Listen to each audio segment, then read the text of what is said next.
Hey everyone, and welcome back to the channel. Before we dive into tonight's story, I need you to do something for me. Turn off the lights. Close your curtains. Because what I'm about to tell you isn't just another ghost story. It's a family legacy written in blood, carved in stone, and sealed in the darkest corners of human greed. They say a family's curse is nothing but superstition. Yet in the Crosswell estate, every firstborn heir met the same fate, locked away in the cellar, where their screams echoed through stone until silence fell. History remembers the Crosswells as aristocrats of wealth and dignity, but their legacy is sealed in the earth beneath their home, where no light dares to linger. So settle in, because tonight we're descending into the depths of Crosswell Manor, where prosperity comes at a price no decent soul should ever pay. The train's whistle cuts through the October mist like a dying scream as Eleanor Crosswell steps onto the platform at Millhaven Station. It's 1891, and she's been away for 7 years. 7 years of trying to forget the weight of her family name. 7 years of pretending she could escape what flows in her veins. But you can never really escape your blood, can you? The carriage ride to Crosswell Manor stretches before her like a funeral procession. The driver, an old man with trembling hands, refuses to meet her eyes in the mirror. "Begging your pardon, miss," he mutters, "but are you certain you wish to return? The manor, it ain't what it once was." Eleanor pulls her black traveling cloak tighter. Her father's letter still burns in her gloved hand, hastily written words that spoke of failing health and urgent matters of inheritance. But it was the postscript that truly summoned her home. "Thomas asks for you nightly." The boy grows restless. Thomas, her younger brother, barely 16 now. The brother she'd abandoned when she fled to London, unable to bear the suffocating weight of Crosswell traditions. The manor emerges from the mist like a tombstone against the grey sky. Gothic spires pierce the clouds, and ivy crawls across the stone facade like grasping fingers. Windows stare down at her, dark, empty sockets in a skull-white face. This is the house that built her family's fortune, the house that shaped her nightmares, the house that devoured her elder brother Edward when she was just 10 years old. Mrs. Grafton, the head housekeeper, greets Eleanor at the massive oak doors. The woman has aged decades in 7 years, her hair gone completely white, her face etched with lines that speak of sleepless nights and terrible knowledge. "Miss Eleanor," she whispers, glancing nervously toward the shadows, "your father waits in his study. But perhaps you should know, the master hasn't been himself since the summer." Eleanor's footsteps echo through corridors that smell of mildew and decay. The wallpaper peels like diseased skin, and portraits of long-dead Crosswells watch her progress with painted eyes that seem to follow her movement. But as she passes the family gallery, something stops her cold. Empty frames, dozens of them, where once hung the proud portraits of Crosswell firstborn heirs, her great-grandfather Edmund, her grandfather Elias, her uncle Edgar. Now only vacant rectangles mark the walls. Each frame bears the ghost outline of dust, where painted faces once stared down with inherited pride. "Mrs. Grafton," Eleanor calls, her voice barely above a whisper. "The portraits, where are they?" The old woman's face crumples. "Your father had them removed, miss. Said he couldn't bear to look upon them anymore. Said they watched him sleep." A chill crawls up Eleanor's spine that has nothing to do with the manor's drafty halls. She remembers those portraits from her childhood, how the painted eyes seemed to glitter with secret knowledge, how their lips appeared to move in the candlelight, whispering words she could never quite understand. Her father's study lies behind heavy mahogany doors that groan like coffin lids. Lord Reginald Crosswell sits hunched over his desk, a man aged beyond his 57 years. His hair has gone completely grey, his hands shake with a tremor that speaks of more than mere illness, and his eyes hold the hollow look of a man who has seen too much. "Eleanor," his voice rasps like autumn leaves. "You came." "Father, your letter spoke of urgent matters. Thomas is why you must listen to me now."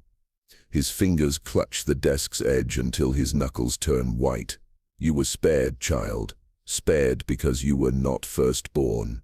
But the boy carries the weight of our bloodline now. Eleanor sinks into the leather chair across from him, the same chair where she'd once sat as a child, listening to bedtime stories of Crosswell glory. But those stories never mentioned the price of that glory. Father, I need to understand what happened to Edward. I was too young then, but now... Edward took ill.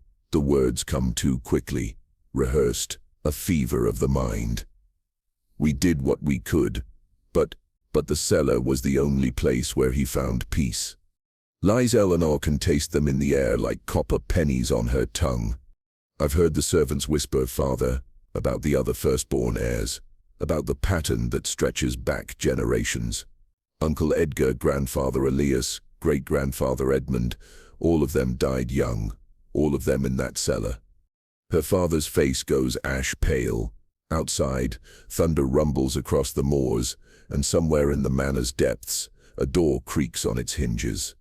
Some knowledge is a burden too heavy for any soul to bear, he whispers. Some doors should never be opened, Eleanor. Some questions should never be asked. But as she looks into her father's haunted eyes, Eleanor realizes that the question isn't whether she'll seek the truth, it's whether the truth will destroy her when she finds it. That night, alone in her childhood bedroom, Eleanor lies awake listening to the manor breathe around her. The walls settle with sounds like sighs, the floorboards creak with phantom footsteps, and somewhere far below something scratches against stone. She thinks of Thomas sleeping just down the hall. Sweet Thomas with his bright laugh and curious mind. Thomas who used to beg her for stories of knights and adventures. Thomas who now carries the weight of being the only surviving firstborn heir. And as sleep finally claims her, one question burns in her mind like a brand.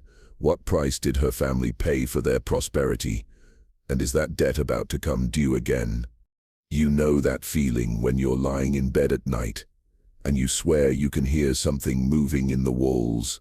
That scratching, skittering sound that makes your skin crawl and your heart race. Well, imagine that sound never stops. Imagine it follows you through every room of your childhood home, growing louder with each passing night. That's what Eleanor faces on her second night at Crosswell Manor. The scratching begins just after midnight, a soft, rhythmic scraping that seems to come from beneath the floorboards themselves. Eleanor sits up in bed, her breath misting in the suddenly frigid air. The sound moves through the walls like something alive following the path of the corridors below. She slips from her bed and presses her ear to the floor. The scratching stops. Then, just as her heartbeat begins to slow, she hears something far worse. Voices, faint, muffled, but undeniably human voices seeping up through the ancient wood, like whispers from a grave. The voices speak in cadences. She almost recognizes patterns of speech that remind her of Edward's laugh, her grandfather's commanding tone, her great-uncle's gentle lullabies, but the words themselves dissolve before she can grasp their meaning, leaving only the terrible certainty that the dead do not rest quietly in Crosswell Manor. Morning brings no relief. At breakfast, her father appears even more haggard than the day before, his hands trembling as he raises his teacup. Her mother, Lady Catherine, sits at the table like a woman made of porcelain, beautiful, fragile, and cracked through with barely visible fractures. "Eleanor, darling," her mother says, her voice carrying that artificial brightness that speaks of minds stretched too thin. "You must tell us about London. Such wonderful stories you must have." But Eleanor's attention focuses on Thomas. Her 16-year-old brother picks at his food with the distracted air of someone listening to distant music. Dark circles shadow his eyes, and his skin holds the pale translucence of someone who hasn't seen sunlight in weeks. "Thomas," Eleanor says gently, "you look tired. Are you sleeping well?" He looks up then, and for just a moment, his eyes seem far older than his years. "I dream of doors, Eleanor, doors that want to be opened. And sometimes I'm not sure if I'm awake or dreaming." Their father's teacup rattles against its saucer. The boy has always been imaginative, nothing more. But Eleanor sees the fear that flickers across her father's features like shadow across flame. After breakfast, she finds Thomas in the library, staring out the tall windows toward the moors. Rain streaks the glass like tears, and the grey light turns his face ghostly pale. "Tell me about the dreams," she says, settling beside him on the window seat. Thomas is quiet for so long that Eleanor wonders if he heard her. Then, without looking away from the rain, he speaks in a voice barely above a whisper. "They started 3 months ago. Always the same dream. I'm standing in a long corridor, and there are doors on both sides. Behind each door, I can hear voices calling my name. But there's one door at the end of the corridor that's different from the others. It's made of black wood, and it has our family crest carved into it. And Eleanor, that door is always open just a crack, like it's waiting for me to look inside." Eleanor's blood turns to ice water. She knows that door. Every Crosswell child knows that door. "Thomas, have you been to the cellar recently?" He turns to look at her then, and she sees something in his eyes that makes her want to run, not fear, but a terrible, hungry curiosity. "Last night I found myself standing outside the cellar door. I don't remember walking there. I just was there.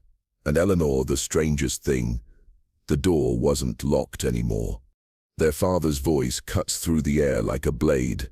"What did you say?" Neither of them had heard him approach. He stands in the library doorway, his face white with something beyond fear, something closer to terror. "Thomas," he says, his voice carefully controlled, "you will stay away from the cellar. Do you understand me? You will not go near that door, not even to pass by it in the corridors." "But father, I can hear them calling." "No." The word cracks like a whip. "Whatever you think you hear, you will ignore it. Some doors are never meant to be opened, boy. Some things are better left undisturbed." That night, Eleanor lies in bed listening to the scratching sounds grow more insistent. The voices beneath the floors speak in urgent whispers now, and she swears she can make out individual words come down. They seem to say, "Come home." Just after 2 in the morning, she hears footsteps in the corridor. Soft, bare footsteps that pause outside her door, then continue toward the staircase. Eleanor slips from her bed and cracks open her door just in time to see a pale figure in a nightgown descending into the darkness below. Thomas.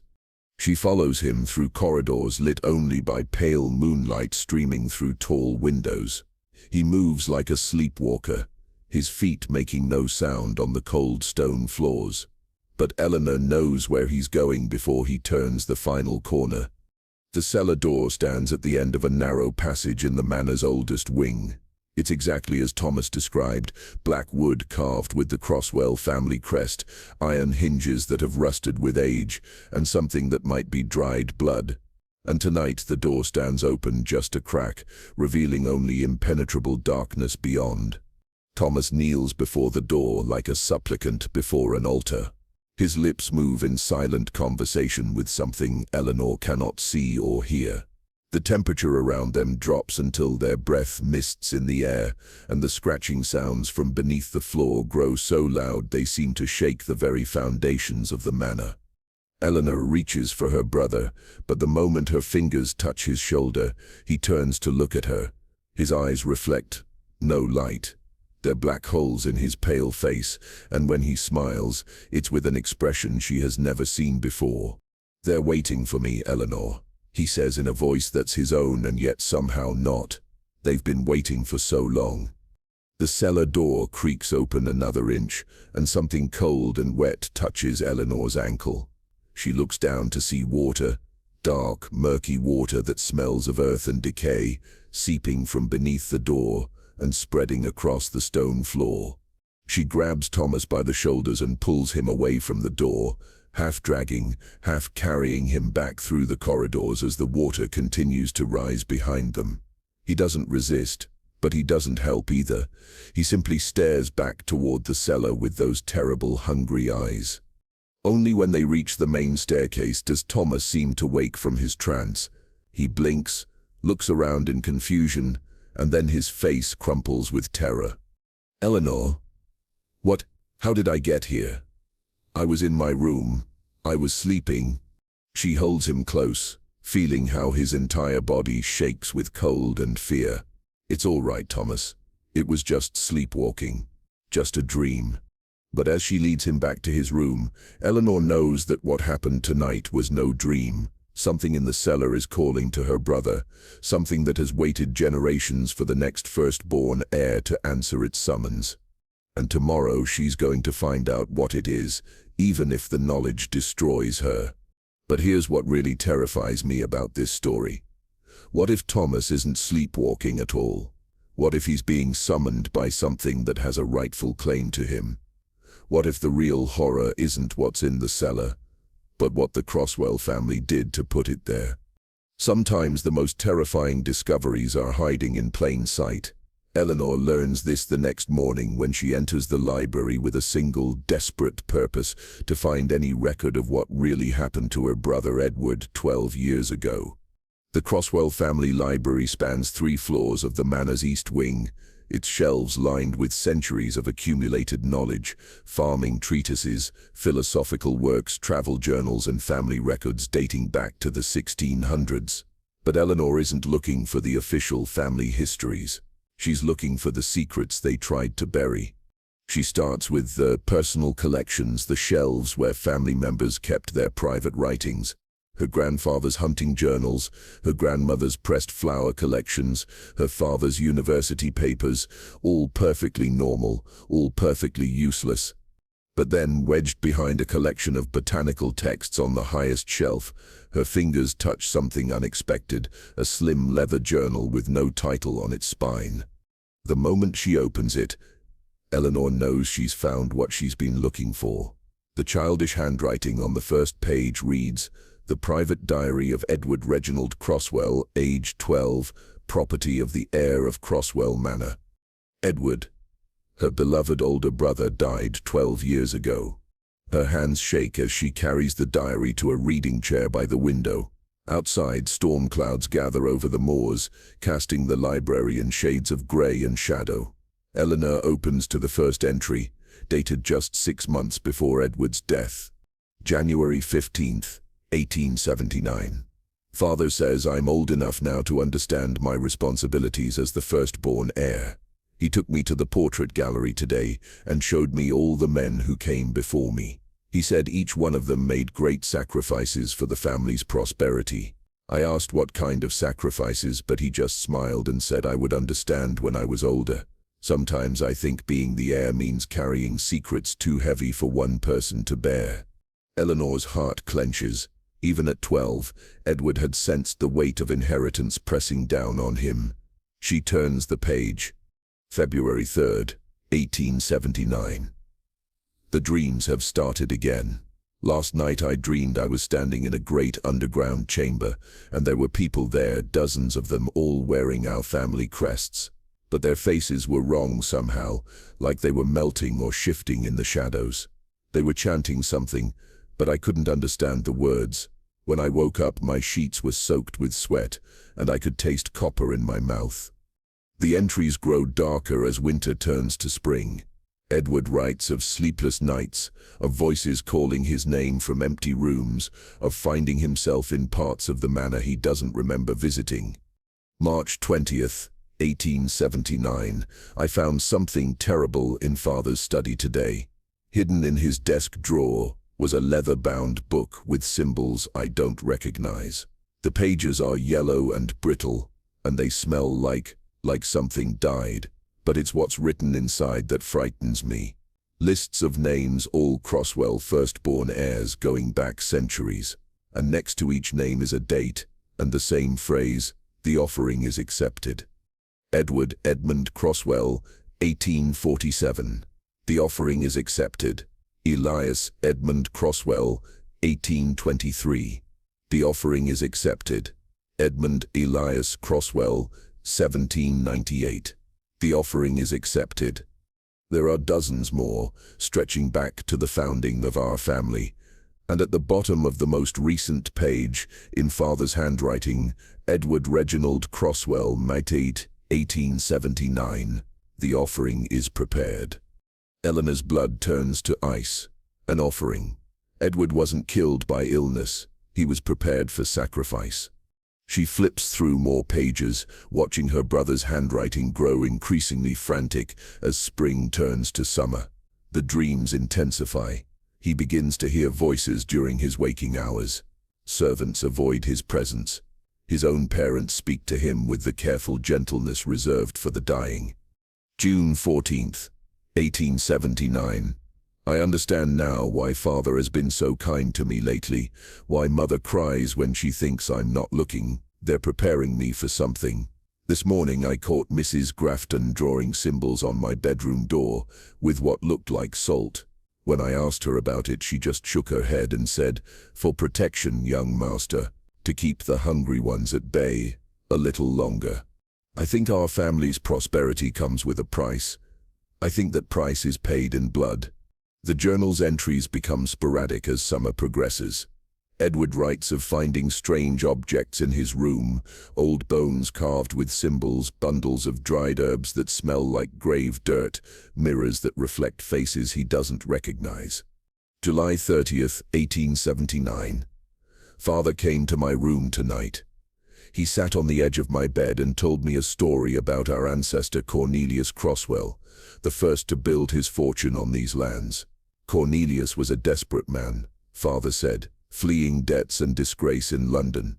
But here on the moors, he found something older than civilization, something hungry that offered him wealth beyond imagining in exchange for a simple promise. Every generation, father told me, the firstborn heir must honor that promise. It's the price we pay for everything we have. I asked him what the promise was, and he just smiled. "You'll understand soon, my boy. You'll understand everything." Eleanor has to stop reading. Her hands shake so badly she can barely hold the journal. Outside, thunder rolls across the moors, and rain begins to patter against the library windows. But she forces herself to continue, to read the final entries that chronicle her brother's last days. August 15th, 1879. The cellar door is calling to me. I can hear it even now as I write this, a low humming sound that seems to vibrate in my bones. Father says it's time for me to take my place in the family legacy. He says the ceremony will happen tomorrow night, during the new moon. I tried to run today. I made it as far as the village before they found me. Father wasn't angry. He just looked sad and tired, like a man carrying a burden too heavy to bear.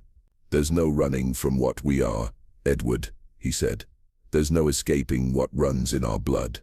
August 16th, 1879. This will be my last entry. Tonight father will take me to the cellar, and I will honor the promise our family made centuries ago. I understand now that my death is not a tragedy. It's a transaction. My life for continued prosperity. My blood for another generation of Crosswell wealth. But I want whoever finds this diary to know that I am not afraid. I am not going to my death as a victim, but as a willing participant in something far older and more powerful than any of us can imagine. The thing that waits in the cellar beneath our home is not evil. It simply is. And it has kept its bargain for 300 years. To my dear sister Eleanor, should you read this, do not mourn for me. Do not try to break what cannot be broken. And above all, protect Thomas. Keep him away from the cellar, away from the voices, away from the truth that devours every firstborn heir. The offering must be made, but perhaps there is another way. The diary ends there, but tucked into the back cover, Eleanor finds something that makes her blood run cold, a folded piece of paper covered in Edward's careful sketches. Symbols and diagrams fill the page, circles within circles, strange letters that hurt her eyes to look at, and at the center of it all, the Crosswell family crest drawn upside down, like a seal broken or a covenant reversed. At the bottom of the page in Edward's desperate handwriting, the binding can be undone, the price can be refused, but only if one is willing to pay a different cost entirely. Eleanor stares at the sketches until her eyes water. Edward had found a way to break the family curse, but at what price, and why hadn't he used it to save himself? Thunder crashes overhead, and somewhere in the manor's depths, she hears Thomas calling her name, but his voice echoes strangely, as if it's coming from very far away or very far below. She clutches Edward's diary to her chest and runs toward the sound, her heart hammering with the terrible certainty that time is running out. The Crosswell curse has already claimed too many lives. She won't let it claim Thomas too. But as she races through the corridors, one question burns in her mind. If Edward found a way to break the curse, why did he choose to die instead? What price was he unwilling to pay? When you confront someone you love about a truth that could destroy everything you thought you knew about them, what do you hope to hear? A denial? An explanation that makes everything okay? Or do you secretly fear that their silence will confirm your worst suspicions? Eleanor discovers the answer when she bursts into her father's study that evening, Edward's diary clutched in her trembling hands. Lord Reginald Crosswell sits by the fire, staring into the flames with eyes that hold the weight of centuries. He doesn't look surprised to see her. If anything, he looks relieved, like a man who has finally been given permission to set down a burden too heavy to carry. "You found Edward's diary," he says without turning around. It's not a question. Eleanor steps into the study and closes the door behind her. The fire casts dancing shadows on the walls, and somewhere in those shadows she swears she can see the faces of all the Crosswell heirs who came before them. "Father, I need to understand what happened to Edward." He gestures to the chair across from him, the same chair where she sat as a child, listening to stories of family honor and tradition. But tonight the stories will be different. Tonight she'll hear the truth. "Sit down, Eleanor. It's time you knew the weight that comes with our name." She sits, clutching Edward's diary like a shield. The diary says our prosperity comes from some kind of bargain, some kind of offering. Her father reaches into his desk drawer and withdraws an ancient leather-bound book, the same book Edward described in his journal. The cover bears no title, only a symbol that makes Eleanor's eyes water to look at their family crest, twisted into something alien and hungry. Our ancestor Cornelius Crosswell was not the noble pioneer that history records, her father begins, his voice heavy with 3 centuries of buried shame. He was a failure and a coward, fleeing London with nothing but debts and disgrace. When he came to these moors in 1592, he was prepared to end his own life rather than face his creditors. The fire pops and hisses, and Eleanor could swear she hears whispers in the sound. But something found him before death could claim him, something that had been sleeping beneath these moors since before human memory began. It offered him a bargain, unlimited prosperity for his family line, wealth that would span generations, influence that would make the Crosswell name legendary. And the price? Eleanor whispers, though she already knows the answer. Her father's hands shake as he opens the ancient book. The pages are yellow with age and stained with something dark that might be blood. Names fill column after column, hundreds of names stretching back through the centuries. The price was simple. Every generation, the firstborn heir must be given to the thing that dwells beneath our home, not killed. Given, offered willingly, in a ceremony that binds their soul to its service for eternity. Eleanor's breath catches in her throat. Edward went willingly. Edward understood his duty. The words come out harsh, defensive, as did his grandfather before him, and his great-grandfather before that. For 300 years, every firstborn Crosswell heir has honored the bargain that built our fortune. But it's murder. Eleanor stands, the diary falling from her lap. You killed your own son. I saved my family. The words echo through the study like thunder. Lord Crosswell rises from his chair, and for a moment he looks less like her father and more like the desperate man who came before him, the one who made an unholy bargain to preserve his line. Do you think I wanted this? Do you think any father wants to sacrifice his child? But without the offering, Eleanor, everything falls apart. The wealth disappears, the land turns barren, and the thing beneath our home grows hungry enough to take more than just one life. It takes everything. Eleanor backs toward the door, but her father's words stop her cold. Your great-great-grandfather tried to break the bargain once. In 1823, he refused to offer his firstborn son to the cellar. Within a year, the crops failed, the livestock died, and a plague swept through the village that killed hundreds. The thing beneath our home was not to be denied. It took his son anyway, along with his wife, his younger children, and half the population of Millhaven. The room feels impossibly cold now, and Eleanor can see her breath misting in the air. Outside, the storm rages with supernatural fury, and she swears she can hear something scratching at the windows, not tree branches, but fingers. The bargain was renewed. Her father continues. The dead were buried, the survivors learned to keep our family secrets, and prosperity returned to Crosswell lands, but the lesson was clear: the offering cannot be refused. The debt must be paid. Eleanor thinks of Thomas sleeping somewhere in this cursed manor, dreaming of doors that want to be opened. And now it's Thomas's turn. Her father's face crumples. The boy has been chosen. The signs have already begun. The dreams, the voices, the way he's drawn to the cellar door. We have perhaps a month before the new moon, when the ceremony must be performed. There has to be another way. Eleanor clutches Edward's sketches, remembering his final words about the binding being undone. Edward believed the curse could be broken. Edward was a foolish boy who thought he could cheat forces older than civilization itself. But there's something in her father's voice, a note of uncertainty that wasn't there before. Eleanor spreads Edward's sketches on the desk between them. The symbols seem to writhe in the firelight, and the inverted family crest pulses with a rhythm like a heartbeat. What if he was right? What if there is a way to break the bargain without dooming our entire family?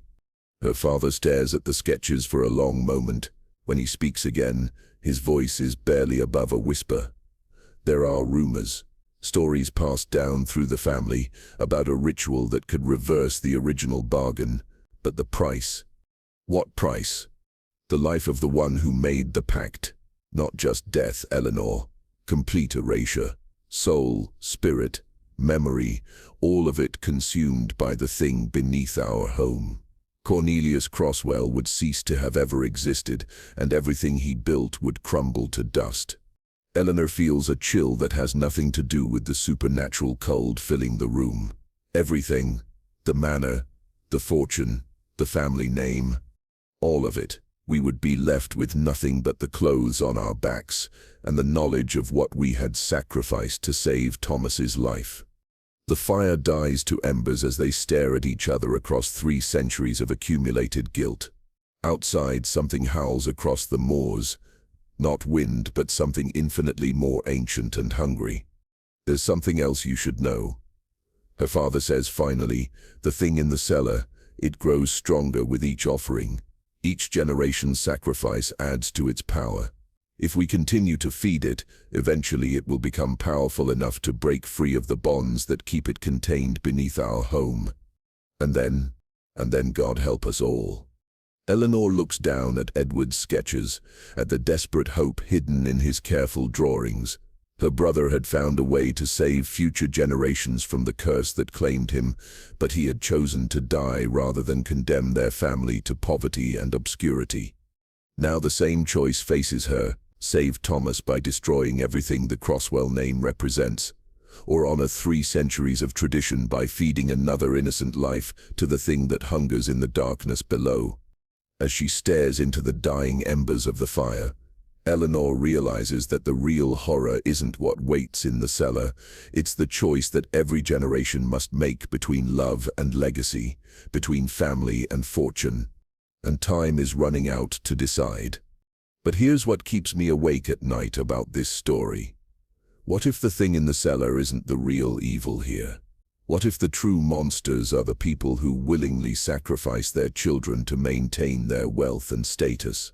What if the Crosswell curse isn't supernatural at all, but simply the logical consequence of a family that values prosperity over human life? You know that feeling right before a thunderstorm breaks, when the air gets thick and heavy, when every animal seems to sense danger coming, when even the trees seem to hold their breath. That's the atmosphere that settles over Crosswell Manor as Eleanor grapples with the terrible choice before her. 3 days have passed since her father revealed the truth about their family's bargain. 3 days of watching Thomas grow paler and more distant, of seeing her mother's brittle composure crack a little more each hour, of feeling the very walls of the manor pulse with malevolent anticipation. Because the thing in the cellar knows its time is coming. Eleanor wakes each morning to find frost on her windows, even though it's still August. The servants whisper of milk souring in the pantries, of clocks running backward, of shadows moving independently of their owners. Grafton crosses herself whenever she passes the cellar door, and the newer servants have begun fleeing in the night, leaving behind only hastily scribbled resignations and rosaries hidden under their pillows. But it's Thomas who shows the most dramatic changes. Her 16-year-old brother, once vibrant and curious, now moves through the manor like a sleepwalker. He speaks in whispers when he speaks at all, and his eyes have taken on a distant quality that reminds Eleanor of someone listening to music no one else can hear. The voices are getting louder, he tells her over breakfast on the 3rd morning. Their parents are absent. Their father locked in his study with his ancient books, their mother taking laudanum for headaches that never seem to end. What do they say? Eleanor asks, though she's not sure she wants to know the answer. Thomas sets down his fork and looks directly at her. For a moment, his eyes are completely lucid, and she sees her little brother as he truly is, terrified, confused, but trying desperately to be brave. They tell me stories, he says quietly.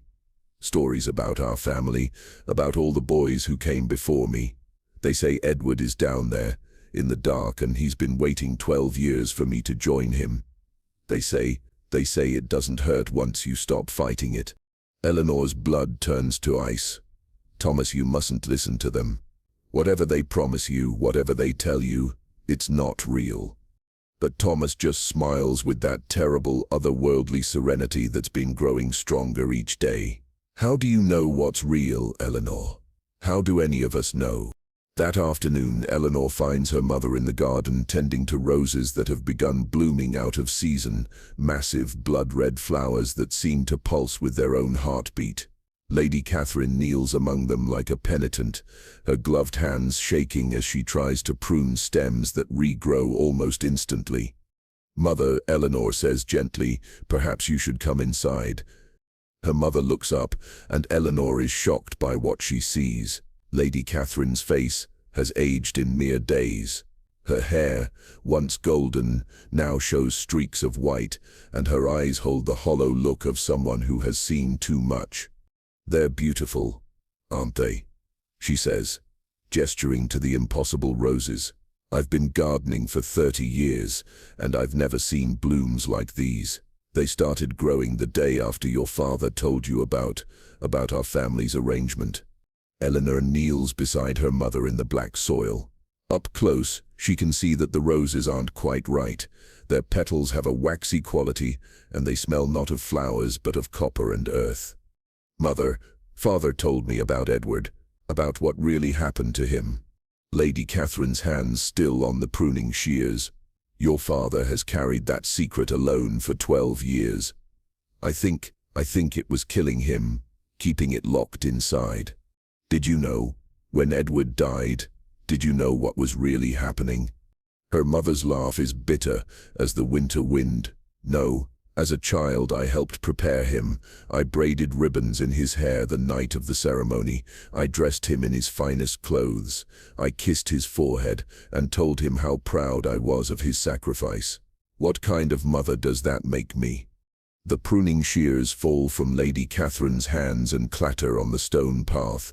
She covers her face and begins to sob, deep, wrenching sounds that seem to tear from her very soul. I told myself it was for the greater good, she whispers through her tears. I told myself that Edward's sacrifice would protect Thomas, would give him a life of prosperity and ease. But now it's Thomas's turn, and I can't bear it. I can't do it again. Eleanor holds her mother as she weeps, feeling the terrible weight of 3 centuries of guilt pressing down on them both. Around them, the impossible roses continue to bloom, and somewhere beneath their feet, she can feel something stirring in the earth, something vast and patient and hungry. That evening, Eleanor makes a decision that will change everything. She's going to attempt Edward's ritual, the one he sketched in his diary, the one that might break the Crosswell curse forever. But first, she needs to understand exactly what she's dealing with. She waits until the house is asleep, then makes her way through the dark corridors to the cellar door. The ancient wood stands slightly ajar, just as it has since Thomas first found it unlocked. Frost covers the iron hinges, and the air around the doorway shimmers with unnatural cold. Eleanor pushes the door open and steps into the darkness beyond. The cellar stairs descend far deeper than any normal foundation should allow.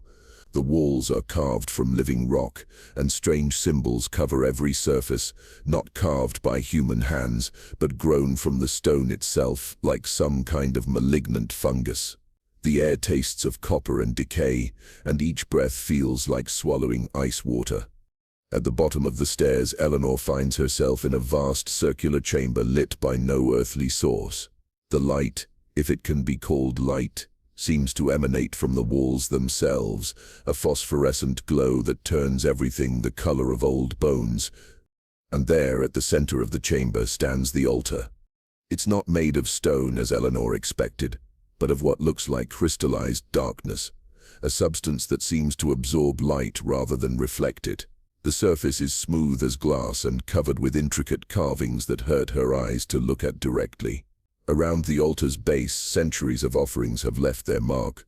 Scraps of clothing, locks of hair, and small bones that might once have belonged to children.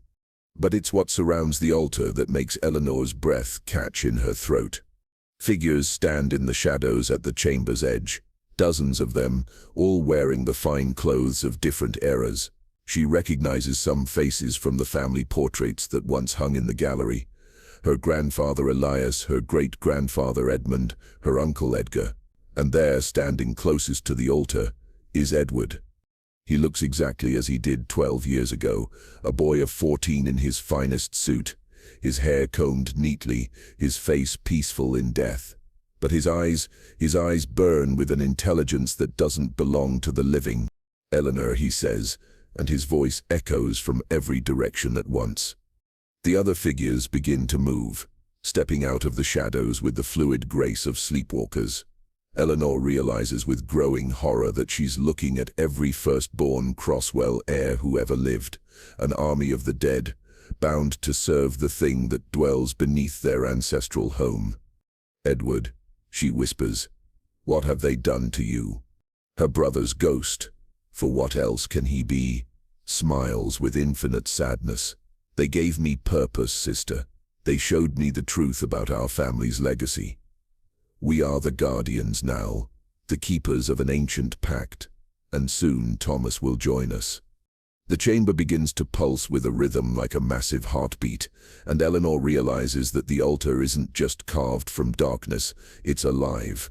The thing they've been feeding for 3 centuries isn't some distant demon or abstract evil. It's here, in this chamber, growing stronger with each generation's sacrifice. "There is another way," Eleanor says desperately, pulling Edward's sketches from her coat. "You found it, Edward. You found a way to break the curse." Edward's expression grows infinitely sad. "Yes, I found a way. But the price, Eleanor, if you break the original bargain, every soul bound to this place will be consumed. Everyone you see here, everyone who has served faithfully for 300 years, we will all cease to exist." Eleanor looks around the chamber at the faces of her ancestors, and she begins to understand the true horror of Edward's choice. He could have saved himself and all future Crosswell heirs, but only by condemning every previous generation to complete annihilation. That's why you didn't use the ritual. She breathes. You couldn't condemn your ancestors to oblivion. I chose to honor the sacrifice of those who came before, rather than erase their very existence from history. But Eleanor, Edward steps closer, and she can feel the supernatural cold radiating from his form. The thing we serve grows stronger with each offering. Soon it will be powerful enough to break free of these bonds. When that happens, it won't content itself with one life per generation. It will devour everything. The heartbeat pulse grows stronger, and Eleanor can feel something vast and ancient stirring beneath the altar.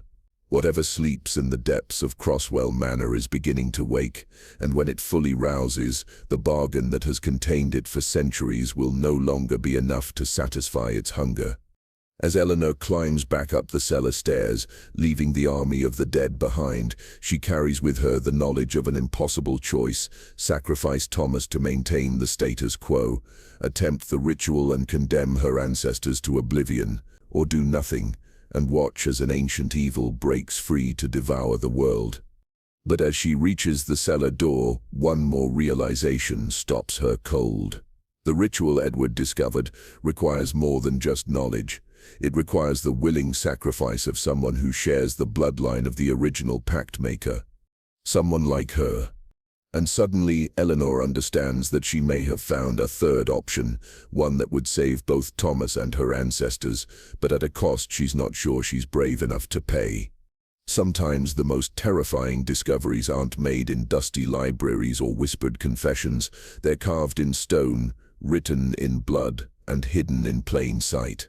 Eleanor learns this as she returns to the cellar the next night, armed with Edward's sketches and a desperate plan that might save everyone she loves. But first, she needs to understand exactly what her family has been feeding for 3 centuries. The descent into the cellar feels different this time. The walls seem to pulse with anticipation, and the strange symbols carved into the stone glow brighter as she passes. It's as if the entire chamber knows she's coming, as if it's been waiting for her. At the bottom of the stairs, the vast circular chamber spreads before her, like the nave of some unholy cathedral. But tonight, Eleanor doesn't focus on the altar, or the army of the dead that stands sentinel around it. Tonight, she studies the walls themselves, looking for clues that might help her understand the true nature of the entity her ancestors bound beneath Crosswell Manor. The carvings tell a story that predates human civilization. Eleanor traces the symbols with trembling fingers, following narrative threads that spiral around the chamber walls like an ancient tapestry woven in living stone. She sees the thing as it was in the beginning, not evil, but alien. A consciousness from somewhere beyond human understanding, cast down from whatever realm it once inhabited and imprisoned beneath the earth. The carvings show it sleeping fitfully through millennia, dreaming dreams that twisted the landscape above and drove early inhabitants mad with visions of impossible geometries. Then came Cornelius Crosswell, desperate and dying, stumbling into these depths by accident. The entity offered him a bargain born not of malice, but of mutual need. It would grant his family prosperity in exchange for regular offerings of life force that would slowly over centuries give it the strength to return to whatever place it had been banished from. But something went wrong with the original pact. Eleanor can see it in the later carvings, in symbols that grow increasingly frantic and distorted. The entity isn't growing stronger, it's growing hungrier. Each offering, instead of bringing it closer to freedom, only increases its appetite. The Crosswell curse isn't just feeding a prisoner, it's nurturing a parasite. You see it now, don't you? Edward's voice echoes from the shadows. The truth our family never understood. Eleanor turns to find her brother's ghost standing behind the altar, his dead eyes reflecting the phosphorescent light that emanates from the chamber walls. It was never meant to be permanent. She breathes. The bargain was supposed to free it eventually. But freedom requires more than life force, sister. It requires understanding, knowledge of the pathways between worlds that only a willing participant can provide. For 300 years our family has fed it bodies without souls, flesh without consciousness. We've been giving it food, when what it truly needs is a guide. Eleanor's blood runs cold as the implication sinks in. That's why Thomas is different. Why he hears voices, why he's drawn to the cellar. It's not just calling him a sacrifice, it's trying to communicate with him. Edward nods sadly. The entity grows desperate. It knows that if it doesn't find a way to escape soon, it will consume everything on this plane of existence in its hunger.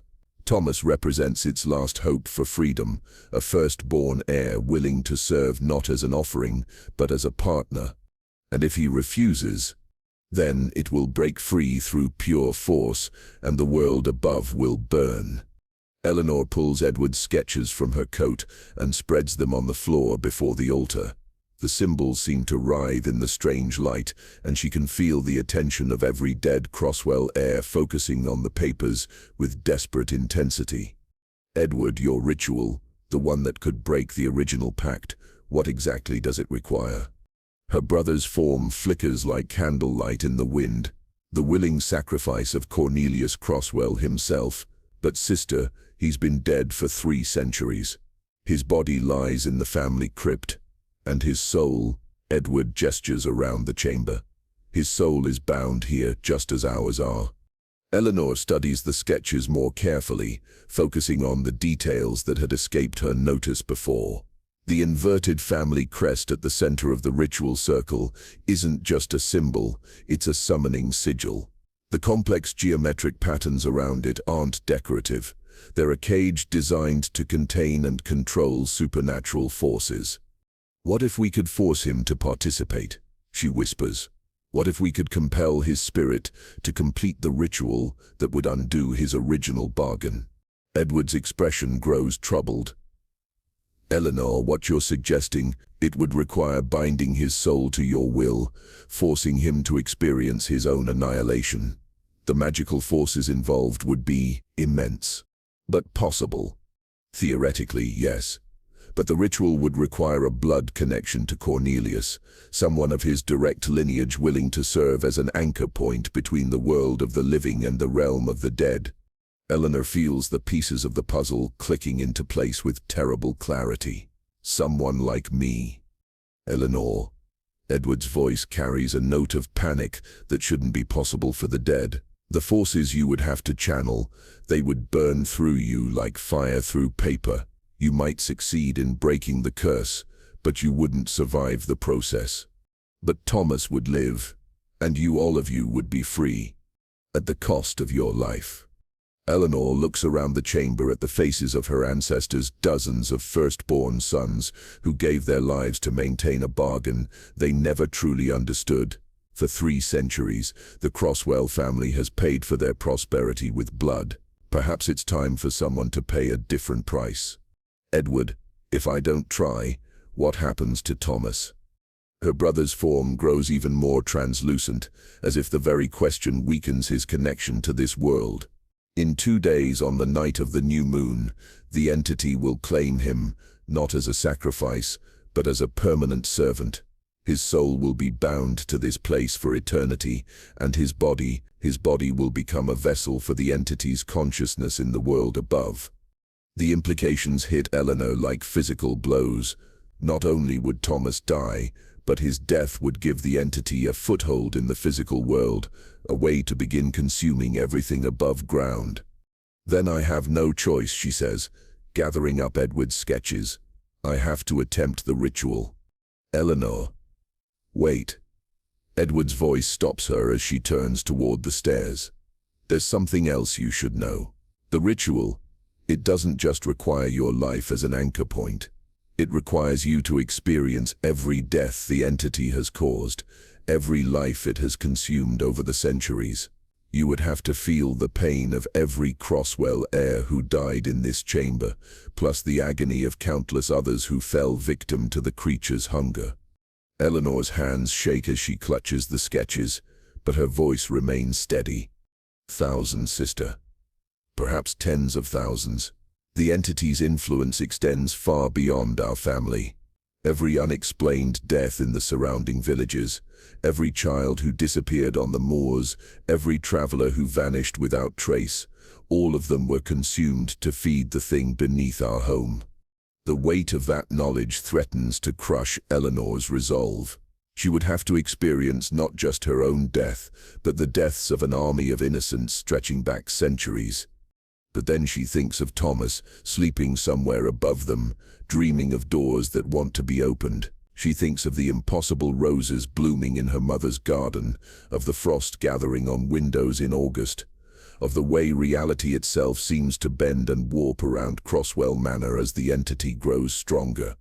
"I'll need your help," she tells Edward. "All of you.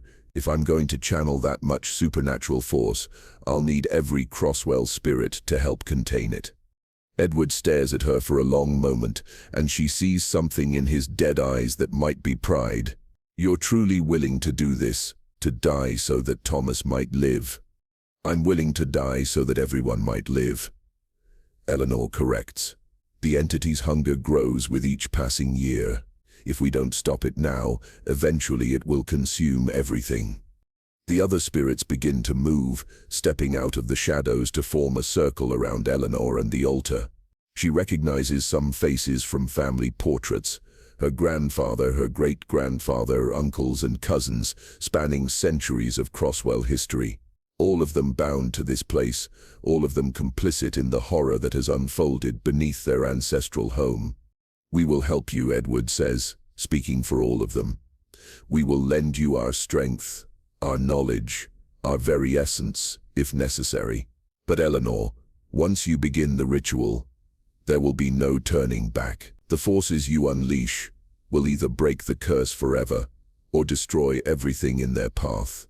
Eleanor looks around at the army of the dead, at the pulsing altar that hungers for her family's blood, at the walls covered in symbols that tell the story of 3 centuries of horror. "Then we'd better make sure we get it right." But as she climbs the stairs back to the world above, one question burns in Eleanor's mind. Does she have the strength to experience the deaths of thousands of innocents and still maintain enough focus to complete the ritual? Or will the weight of all that suffering drive her mad before she can save the people she loves? In 2 days, on the night of the new moon, she'll find out. There's something uniquely terrifying about watching someone you love lose their grip on reality, especially when you know you might be powerless to save them. Eleanor experiences this horror firsthand as Thomas's condition rapidly deteriorates in the days leading up to the new moon. It starts with a fever. Thomas wakes on the second-to-last day burning with a temperature that should have killed him, yet his skin remains cold to the touch. Dr. Pemberton, summoned from the village, can find no medical explanation for the condition. His instruments fail to work properly in Thomas's presence. Thermometers crack, stethoscopes produce sounds like whispered voices, and his pocket watch runs backward whenever he approaches the boy's bedside. "There's nothing in my medical training that can explain this," the doctor tells Eleanor's parents in hushed, frightened tones. "It's as if the boy is caught between life and death, existing in a state that defies natural law."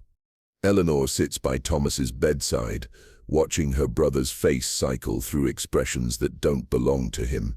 Sometimes he looks like a frightened 16-year-old boy, calling for their mother with tears streaming down his cheeks. But other times his features shift subtly, becoming older, more knowing, and when he speaks, it's with the voices of all the Crosswell heirs who came before him. "Eleanor," he says in Edward's voice, "you must understand the ritual is more dangerous than you know. The entity feeds on pain, on suffering. When you attempt to channel the deaths of its victims, you risk becoming just another source of nourishment for its endless hunger." Then his expression changes again, and he speaks with their grandfather's measured tones. "The binding circle must be perfect, child. A single error in the symbols and the forces you unleash will tear you apart before you can complete the ritual." And sometimes, worst of all, he speaks with a voice she doesn't recognize, something ancient and alien that makes the windows rattle and the air taste of copper and decay. "The new moon rises tomorrow night, little Crosswell. Soon the boy will join us willingly, and through him we will finally taste the world above. Their father spends his remaining time locked in his study, poring over the ancient books and journals that chronicle 3 centuries of Crosswell secrets. Eleanor finds him there that afternoon, surrounded by towers of leather-bound volumes and sheets of parchment covered in his increasingly frantic handwriting. "Father, you need to rest. You've been at this for 18 hours, he interrupts without looking up from his work. 18 hours trying to find another way, trying to find some alternative to the ritual you're planning." Eleanor sees the pages spread across his desk.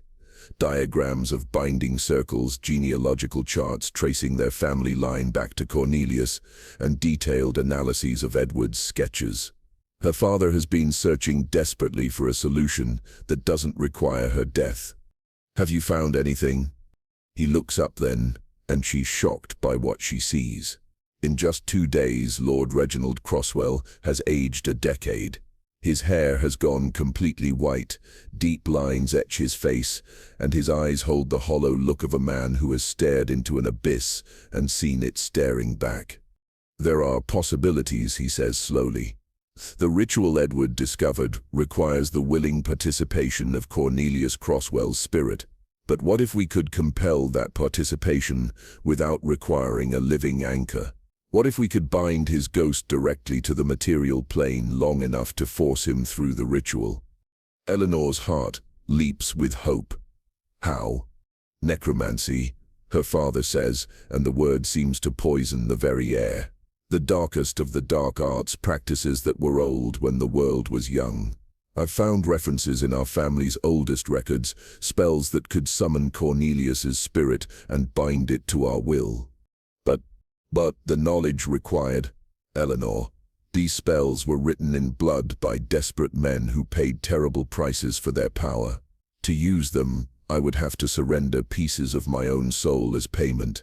And even if I succeeded, the act of forcing a spirit to destroy itself, the psychic backlash could drive me permanently insane."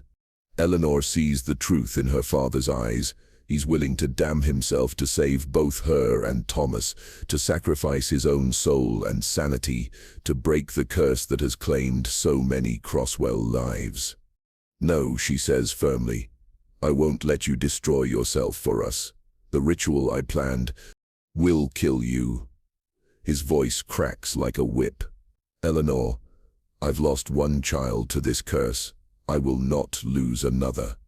And I will not lose my brother." Eleanor's voice carries a steel that surprises them both. "Father, the necromancy you're considering, even if it worked, even if you could force Cornelius to break his own pact, what happens to all the souls bound to the entity? To Edward, to grandfather, to all our ancestors?" Her father's silence is answer enough. The necromantic solution would free Thomas but condemn every previous generation to eternal torment. That evening, as the sun sets on what might be their last day as a family, Eleanor finds her mother in the garden among the impossible roses. Lady Catherine sits on a stone bench, holding a small portrait of Edward as a child, tears streaming down her face as she whispers to the painting as if her dead son could hear her. "I'm going to save Thomas," Eleanor tells her gently. "Whatever it takes, I won't let the curse claim another child." Her mother looks up with eyes that hold 3 centuries of accumulated grief. "Eleanor, my darling girl, I need you to understand something about our family's history. This curse, it doesn't just claim the firstborn heirs, it claims all of us, in different ways." She gestures to the roses blooming around them, blood-red flowers that pulse with their own heartbeat, that grow from soil watered with tears and nourished by guilt. Every Crosswell woman has watched her children die for the family's prosperity. Every generation, we dress our sons in their finest clothes, we braid ribbons in their hair, we kiss their foreheads and send them to their deaths. What kind of mothers does that make us? What kind of woman? Eleanor sits beside her mother on the cold stone bench. Women who had no choice. We always have choices, darling. We simply convince ourselves that we don't because the alternatives are too painful to contemplate. I could have taken Edward and run when he was small. I could have exposed the family's secrets to the authorities. I could have refused to participate in the ceremony that claimed my child's life and doomed everyone else in the process. Perhaps I could have found another way if I'd been brave enough to try. Lady Catherine traces Edward's painted face with one trembling finger. Don't make my mistake, Eleanor. Don't sacrifice yourself simply because you can't imagine another solution. But as the last light fades from the sky and the new moon rises invisible overhead, Eleanor knows that time for alternatives has run out. In a few hours, the entity will claim Thomas one way or another. Her only choice is whether to let it happen passively or to fight back with every weapon at her disposal, even if those weapons include her own life. Midnight approaches like an executioner's footsteps, and somewhere in the manor's depths, something ancient stirs in anticipation of the feast to come. The walls themselves seem to pulse with hunger, and Eleanor can feel the weight of centuries pressing down on her shoulders like a burial shroud. Tonight, the Crosswell curse will either be broken forever, or it will claim its most willing victim yet. And in the darkness beneath the manor, an army of the dead waits to see which fate will prevail. But there's one thing Eleanor hasn't considered. One possibility that might change everything. What if Thomas isn't as helpless as he appears? What if her brother has been preparing for this moment in ways she doesn't understand? What if the real surprise tonight comes not from the living but from the dead? When midnight strikes on the night of the new moon, it doesn't chime from the grandfather clock in the main hall. It echoes from the depths of the earth itself, a sound like iron bells tolling for the damned. Eleanor feels it in her bones as she makes her way through the manor's darkened corridors, carrying Edward's sketches and the terrible knowledge of what must be done. The house has transformed around them. Frost covers every surface despite the August heat, and the very air shimmers with supernatural cold. Shadows move independently of their sources, and whispers seep from the walls in languages that predate human speech. The Crosswell curse has reached its crescendo, and reality itself bends beneath the weight of 3 centuries of accumulated horror. Eleanor finds Thomas's bedroom empty, the window thrown open and curtains billowing in a wind that carries the scent of grave earth and decay. She's not surprised. She knew he would answer the cellar's call when the moment came. What surprises her is the note left on his pillow, written in her brother's careful handwriting. Eleanor, I know what you plan to do tonight. I know about the ritual, about the price you're willing to pay to save me. But there are things you don't understand about our family's curse. Things that Edward discovered but never had the chance to share. The entity doesn't just hunger for our deaths, it hungers for our willing participation. And I've spent these past days learning how to give it what it wants while denying it what it needs. Trust me, sister. Trust that some battles are meant to be fought by those who carry the bloodline's burden. Thomas. Eleanor's hands shake as she folds the note. Thomas knows. Somehow her 16-year-old brother understands the true nature of their family's bargain better than any of them. But what terrifies her more than his knowledge is his tone, the calm acceptance of someone who has already made peace with his fate. She races through the corridors toward the cellar, her footsteps echoing like gunshots in the supernatural silence. Behind her she hears doors slamming and windows rattling as the manor itself responds to the approaching climax. The very foundations of Crosswell legacy are crumbling, and she can feel the weight of centuries pressing down on the ancient stones. At the cellar door, Eleanor stops. The portal stands wide open now, revealing stairs that descend into phosphorescent light. But something's different about the illumination. It pulses with a rhythm like a heartbeat, and she can hear voices rising from the depths below. Not whispers or moans, but something that might almost be singing. She descends into a scene from a nightmare. The circular chamber has transformed into a cathedral of the damned, its walls lined with every Crosswell heir who ever lived. But tonight, they're not standing in silent vigil. They're kneeling in supplication around the central altar, their voices raised in a harmonious chant that makes Eleanor's teeth ache and her vision blur. And there at the altar's base lies Thomas. Her brother rests on the dark stone like a sacrifice prepared for ancient gods. His eyes are closed, his hands folded peacefully over his chest, and his skin glows with the same phosphorescent light that emanates from the chamber walls. He looks more like a saint in religious ecstasy than a victim awaiting slaughter. But it's what hovers above him that makes Eleanor's blood freeze in her veins. The entity has finally shown itself in something approaching its true form, a presence that exists in too many dimensions for human eyes to properly perceive. Eleanor sees fragments, writhing tentacles that might be shadows, eyes that burn with stellar fire, geometries that fold in on themselves in ways that make her brain scream in protest. It's beautiful and terrible and utterly alien, a consciousness from realms beyond human understanding. And it's speaking to Thomas in voices that sound like wind through the cosmic void. "The choice is yours, young Crosswell," it says, and its words seem to bypass Eleanor's ears entirely, speaking directly to her mind. "Join us willingly and become our guide to the world above. Resist, and we will simply take what we require by force." Thomas opens his eyes then, and Eleanor sees something in them that takes her breath away. Not fear or resignation, but a terrible, beautiful clarity. Her brother understands something about their situation that the rest of them have missed. "I'll make the choice," Thomas says, and his voice carries clearly through the supernatural atmosphere. "But first I want to understand exactly what you're offering. Show me the truth about our family's bargain. Show me what Cornelius Crosswell really agreed to 3 centuries ago." The entity's response comes not in words but in visions that fill the chamber like living paintings. Eleanor sees the truth of their ancestors' pact, and it's not what any of them believed. Cornelius Crosswell hadn't bargained for wealth and prosperity. He'd bargained for the entity's imprisonment. The creature had already broken free from whatever realm had previously contained it, and it was in the process of devouring everything on earth when Cornelius found it.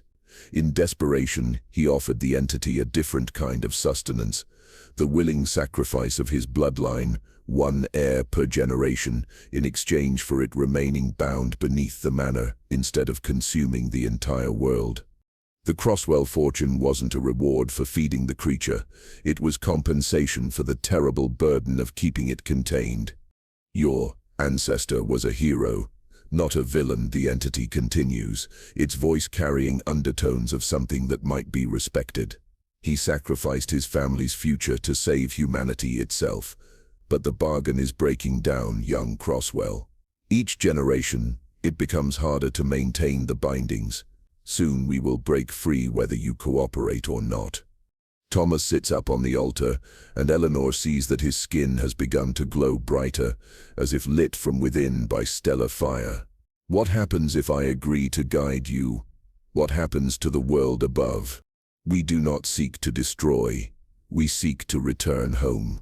But the pathways between worlds are complex, and we require a consciousness that understands both realms to navigate them safely. With your guidance, we could depart this plane without causing the widespread devastation that our escape would otherwise entail." Eleanor's mind reels with the implications.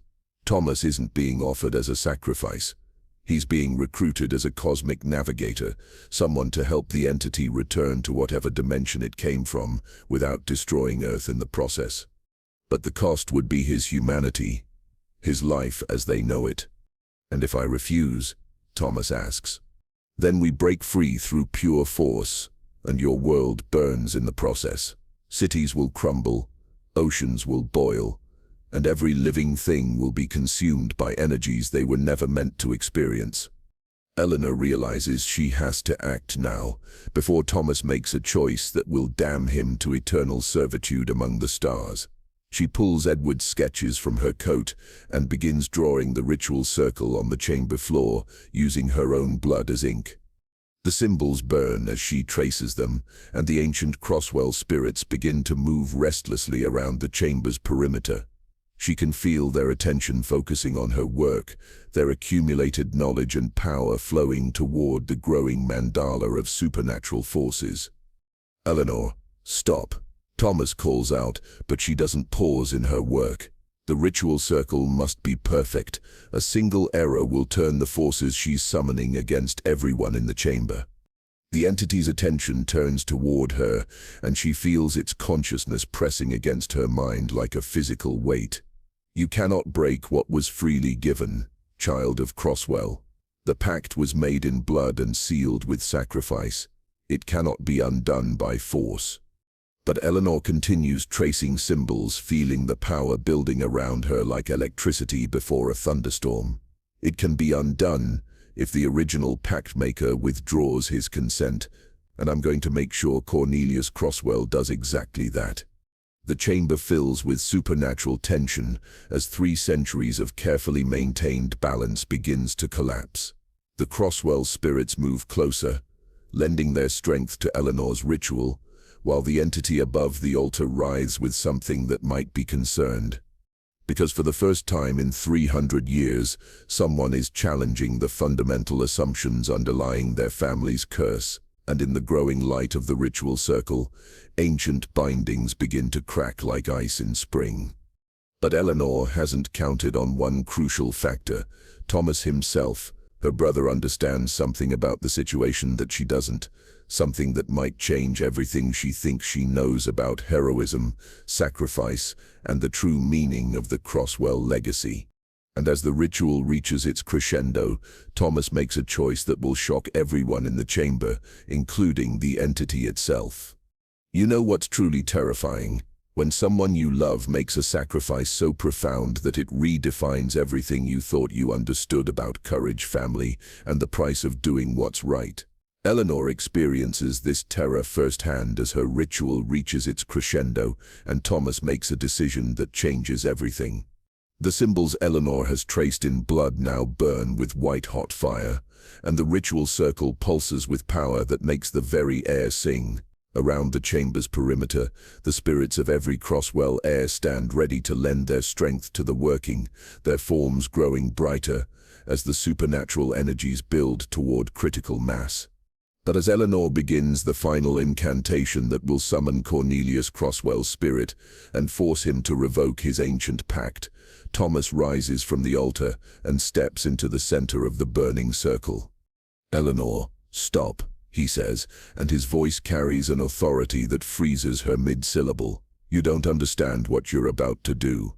The entity above them writhes with increasing agitation, its alien form shifting through configurations that hurt to look at directly. The ritual must not be completed, it says, and for the first time Eleanor hears something like fear in its cosmic voice. If the pact is broken by force, the resulting energetic backlash will tear holes in reality itself. But Thomas isn't looking at the entity.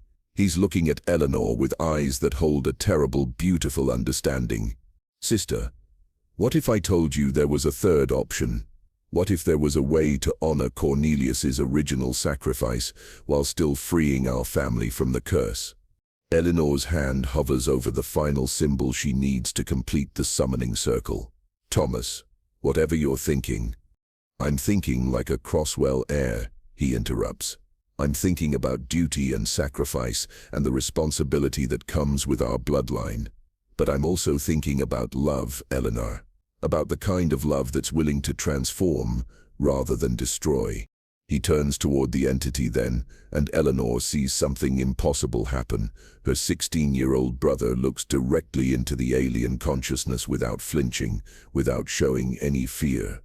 "You're homesick," he says simply.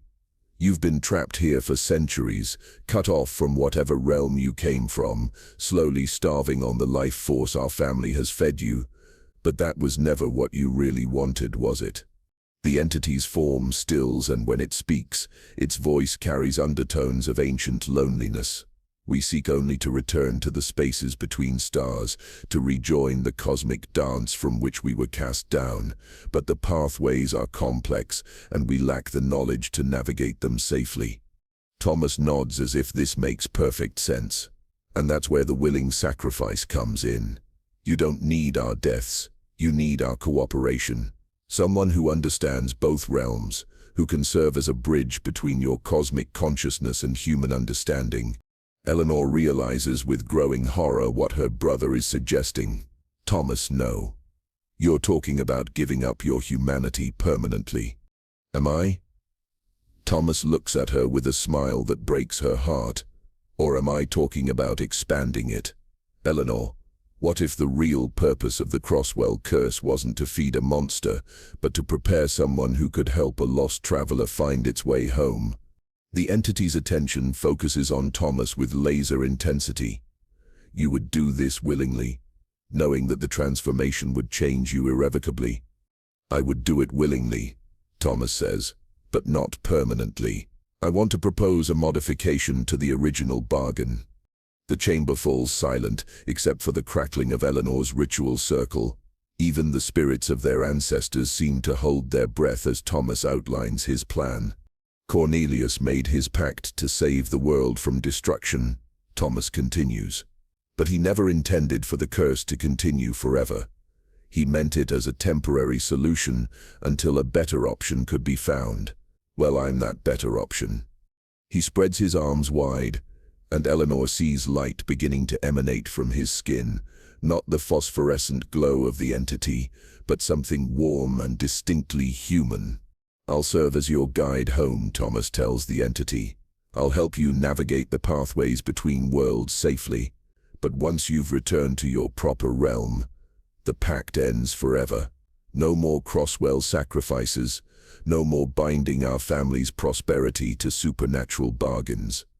The entity considers this proposal with an alien intelligence that spans eons.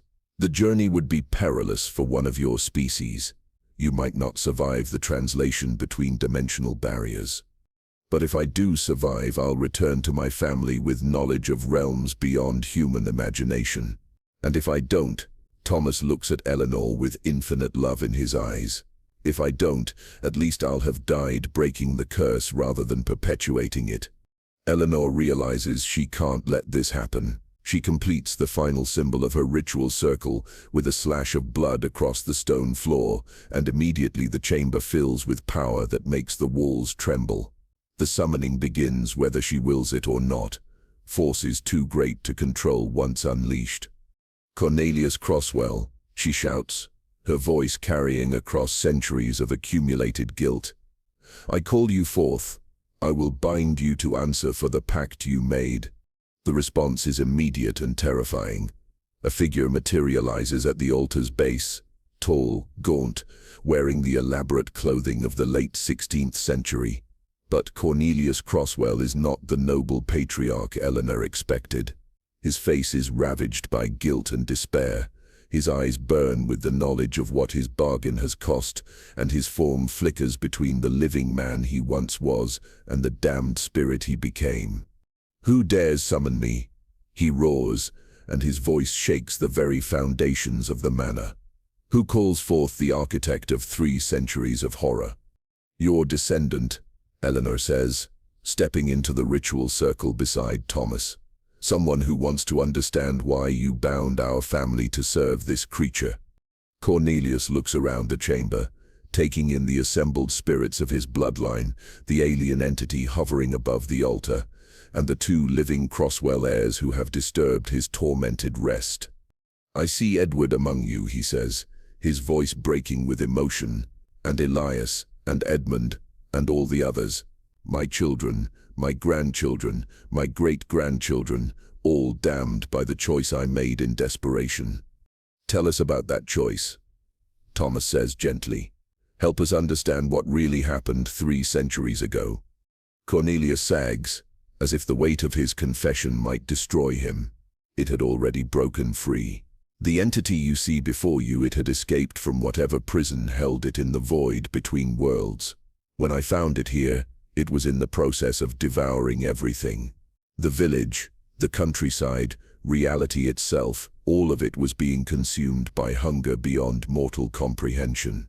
He gestures toward the entity with hands that shake like autumn leaves. I offered myself as a sacrifice to appease it, but it refused. It said that one life would barely sustain it for a moment. So I offered more, the lives of my descendants, one per generation, in exchange for it remaining contained beneath the earth. But that was never meant to be permanent. Eleanor realizes, you were buying time. I was buying hope, Cornelius corrects. I believed that eventually, someone in our bloodline would find a way to break the cycle. Someone who could give the entity what it truly needed, not sustenance but guidance home. The ancient spirit looks at Thomas with something approaching pride. You have found that way, have you not, boy? You understand what the creature truly requires. Thomas nods. I understand, and I'm willing to provide it. But Cornelius, I need you to do something first. I need you to formally release our family from the original pact. I cannot, the spirit says sadly. The bargain was sealed with blood and bound by forces beyond my control. Only death can break it. Then die, Eleanor says, raising her hands to channel the ritual's power through her own life force. I call upon the blood of our bloodline, the sacrifice of our ancestors, and the love that binds this family together across centuries of pain. Cornelius Crosswell, I release you from your guilt. I free you from your torment, and I grant you the peace you have been denied. The power that flows through Eleanor is beyond anything mortal flesh was meant to contain. She feels the deaths of every Crosswell heir, the pain of every family member who watched their children die, the accumulated grief of 300 years of supernatural servitude. But she also feels their love, the desperate, fierce love that drove Cornelius to make his original bargain, that motivated every parent to participate in ceremonies they despised, that brought her back to this cursed manor to save her brother. Cornelius's spirit begins to glow with light that has nothing to do with the entity's phosphorescence. This is the light of absolution, of forgiveness finally granted after centuries of self-torment. I can let go now, he whispers. I can finally rest. The pact is broken, my children. You are free. His form dissolves into points of light that swirl around the chamber like stars, and as they fade, Eleanor feels something fundamental shift in the supernatural atmosphere. The binding that has held their family for 3 centuries snaps like a broken chain, and the very air seems to exhale in relief. But the entity still remains, and now it's no longer bound by ancient agreements. It could simply take what it wants by force. Instead, it turns to Thomas with something approaching respect. The offer you made, do you still honor it, even though your family is now free? Thomas looks at Eleanor, at the spirits of their ancestors, at the chamber where so many Crosswell children drew their last breaths.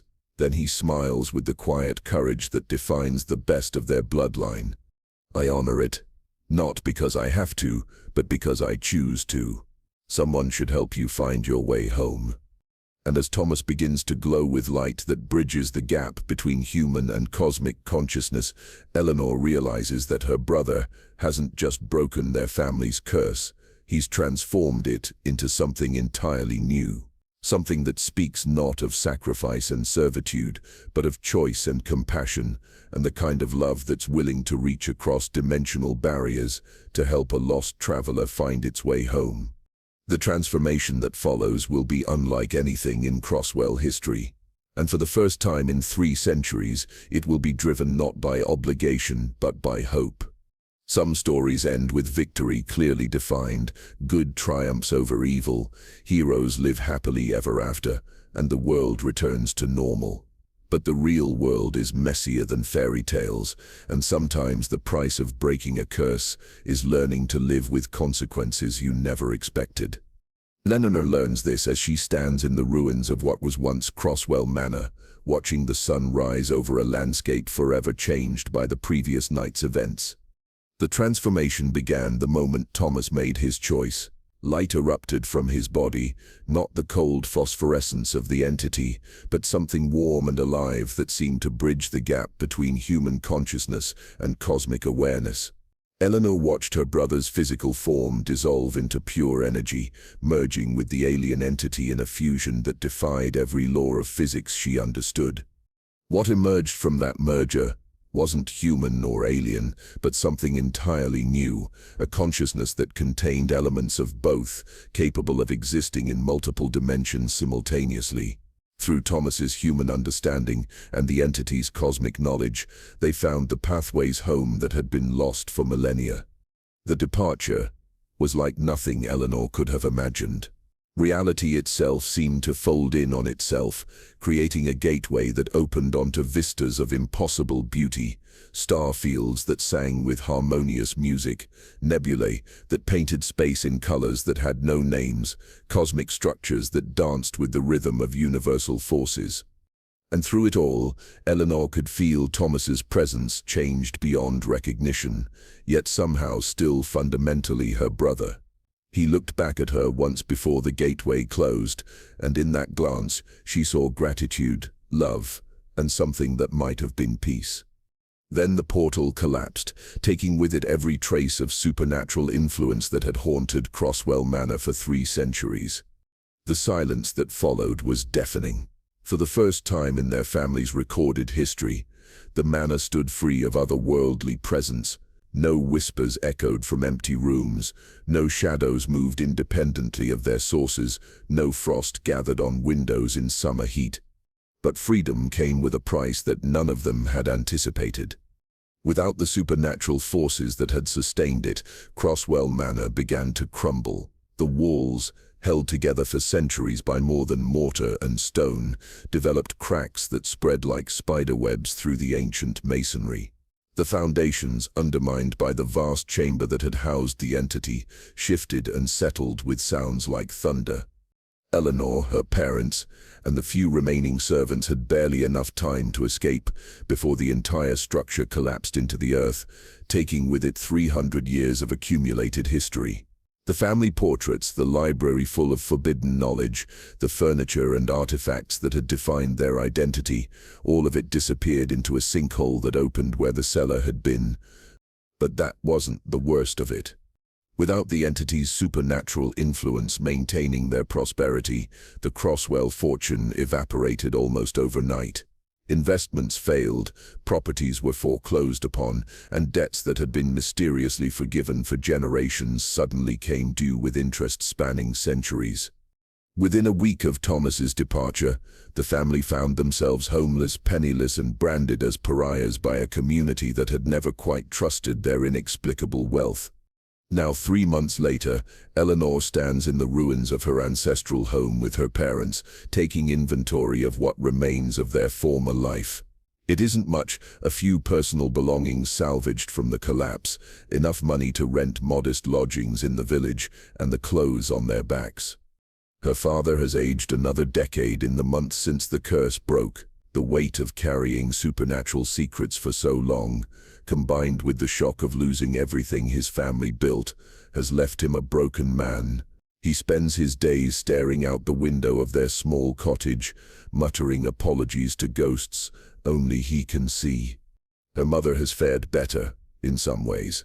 Lady Catherine threw herself into the practical concerns of their reduced circumstances with an energy that surprised everyone. She took work as a seamstress, using skills she'd learned as a girl before her marriage elevated her to aristocracy. The work is hard, and the pay is poor, but Eleanor sees something in her mother's eyes that had been missing for years, a sense of purpose that doesn't depend on supernatural bargains. "Do you regret it?" her mother asks as they pick through the rubble where the manor's kitchen once stood. "Do you regret breaking the curse knowing what it would cost us?" Eleanor considers the question carefully. They've lost their home, their fortune, their social position, everything that defined their identity as Crosswells. But they've also lost the weight of 3 centuries of guilt, the knowledge that their prosperity came at the cost of innocent lives, the terrible certainty that each generation would claim another victim. "No," she says finally. "I don't regret it. We may have lost our wealth, but we kept our souls." They find a few more salvageable items among the ruins. A silver locket that belonged to Eleanor's grandmother, a set of books that survived the collapse, and her mother's sewing kit. Small things but precious now, in ways they never were when the family had everything. As evening falls, they prepare to return to their cottage in the village. It's a humble place, 2 rooms above the bakery, with thin walls and a roof that leaks when it rains, but it's theirs, earned through honest work rather than supernatural bargains. Just before they leave the ruins, Eleanor hears something that makes her heart race, a whisper in the wind that sounds almost like her name. She turns toward the sinkhole where the cellar used to be, and for just a moment she swears she sees a figure standing at its edge. Thomas. He looks older, somehow not physically, but with the kind of age that comes from experiencing wonders beyond mortal comprehension. His form flickers between solid and translucent, as if he exists only partially in their reality. "Eleanor," he says, and his voice carries harmonics that speak of vast distances and cosmic forces. "I wanted you to know. I made it. We made it. The entity is home now, reunited with its kind in the spaces between stars. And you?" Eleanor whispers, "Are you home too?" Thomas smiles with infinite sadness and infinite joy. "I'm everywhere and nowhere, sister. Part of me travels with my friend among the stars, exploring wonders that have no names in human language. But part of me will always be here, watching over the family that gave me the courage to make the right choice. Will I see you again?" "Look for me in the sunrise," Thomas says as his form begins to fade. "Listen for me in the wind, feel for me in the love that binds our family together across any distance." Then he's gone, leaving only the scent of starlight and the echo of cosmic music. Eleanor rejoins her parents, and together they walk back to their cottage as the first stars appear in the darkening sky. They have no fortune now, no grand manor, no supernatural legacy to maintain. But they have something more precious than wealth. They have each other, and they have the knowledge that their family's long nightmare is finally over. As they settle into their modest home, Eleanor reflects on the events that brought them to this moment. The Crosswell curse claimed many lives over the centuries, but in the end, it was broken not by force or cunning, but by love, the love of a brother willing to sacrifice everything to ensure his family's freedom. The fortune is gone. The manor lies in ruins, and their name carries no more weight than any other family in the village. But for the first time in 300 years, the Crosswells sleep peacefully, their dreams unmarked by whispers from beneath the earth. And sometimes on clear nights when the stars shine particularly bright, Eleanor looks up at the cosmic dance playing out overhead and smiles, knowing that somewhere among those distant lights, her brother has found his place in a story far grander than anything their cursed bloodline ever produced. The Crosswell legacy lives on, not in accumulated wealth or supernatural power, but in the courage to choose love over legacy, sacrifice over selfishness, and hope over despair. And that, perhaps, is a fortune more valuable than anything their ancestors ever possessed. Epilogue. What remains? 10 years have passed since the night Crosswell Manor fell, and Eleanor has built a life that her younger self could never have imagined. She works as a school teacher in the village, sharing knowledge with children who will never know the weight of supernatural curses or the price of inherited guilt. Her students sometimes ask about the ruins on the hill, the strange circular depression where local legend says a great house once stood. Eleanor tells them it was home to a family that learned too late that some prices are too high to pay, no matter what they purchase.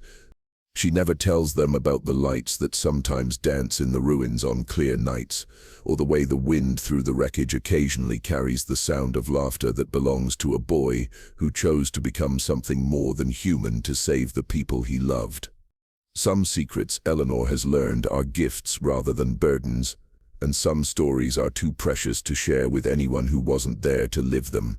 But if you ever find yourself on the moors outside Millhaven, on a night when the stars shine particularly bright, listen carefully to the wind. You might hear echoes of a tale about sacrifice and redemption, about the courage to break free from the sins of the past, and about a love strong enough to bridge the gap between worlds. Because some stories, once they find their ending, become something eternal, not curses to be carried, but lights to guide future generations away from the darkness that claimed so many who came before. And that, perhaps, is the most valuable inheritance any family can leave behind.